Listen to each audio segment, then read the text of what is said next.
Mobile phone, gadgets அப்படின்னு எக்கச்சக்கமான electronic ஐட்டம்ஸை நம்ம யூஸ் பண்ணிகிட்டு இருந்தாலும் புத்தகம் வாசிக்கிற பழக்கம் நம்மளில் நிறைய பேருக்கு குறைஞ்ச பாடில்லை. அப்படி புத்தகம் வாசிக்கிறவங்களுக்கு மட்டும் இல்லாமல் எல்லாருக்குமே ஒரு ஆர்வத்தை கொடுக்கக்கூடியது தான் இந்த புத்தக கண்காட்சி. அப்படி சென்னையுடைய மிக முக்கியமான the famous Chennai book fair 2024 பற்றி தான் இந்த வீடியோவில் நம்ம பார்க்க போகிறோம்.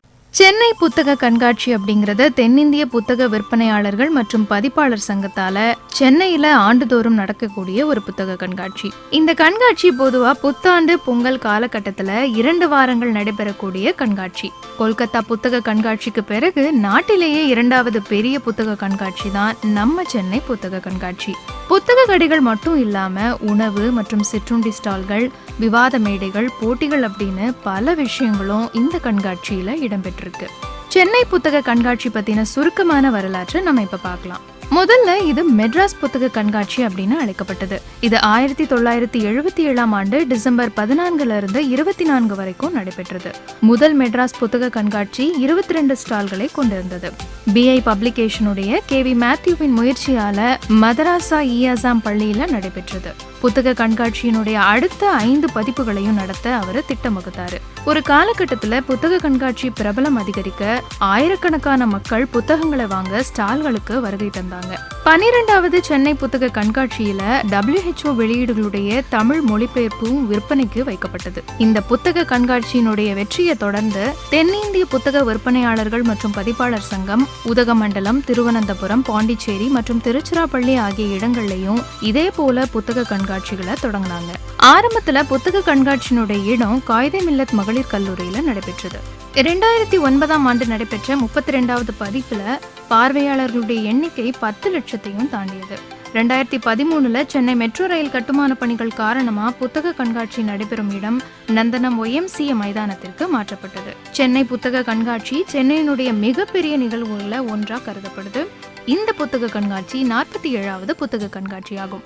தென்னிந்திய புத்தக விற்பனையாளர்கள் மற்றும் பதிப்பாளர் சங்கம் வெளியிட்டுள்ள செய்திக்குறிப்புல இந்த ஆண்டு சுமார் 900 புத்தக கடைகள் அமைக்கப்பட்டுள்ளது அப்படின்னும், கண்காட்சியில புத்தகம் வாங்குற வாடிக்கையாளர்களுக்கு 10% தள்ளுபடி வழங்கப்படும் அப்படின்னு சொல்லியிருக்காங்க.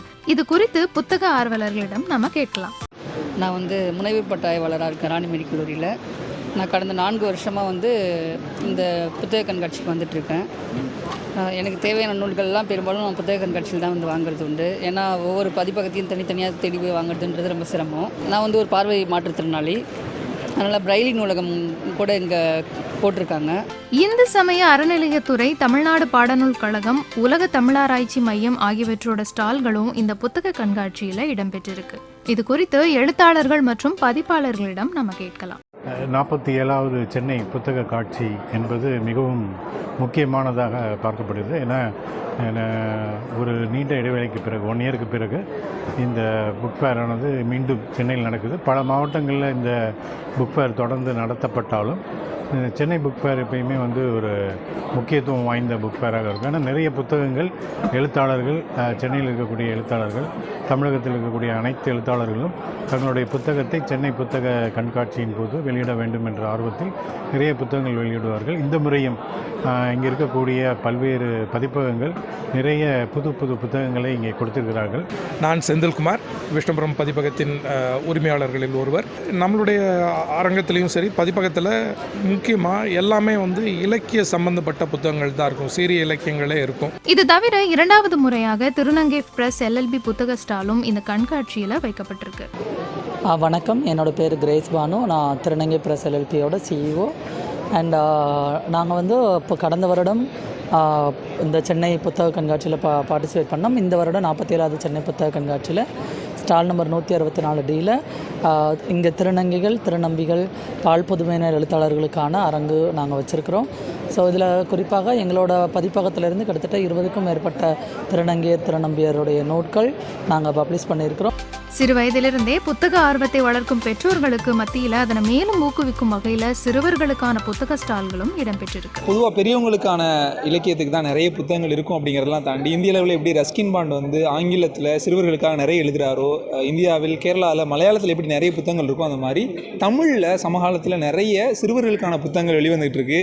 அதில் குறிப்பாக வந்து இந்த ஆண்டுக்கான தமிழுக்கான சாகித்ய அகாடமி அவார்டு வாங்கியிருக்கிற ஆதனின் பொம்மை அப்படிங்கிற புத்தகம் இந்த நூல்வனம் அரங்கத்தில் கீழடியினுடைய அகழ்வாராய்ச்சியை பற்றி பேசக்கூடிய புத்தகமாக இருக்குது. மரப்பாச்சி சொன்ன ரகசியம் இந்த புத்தகம் வந்து 2 ஆண்டுகளுக்கு முன்பாக சாகித்ய அகாடமி அவார்டு வாங்கின புத்தகம்.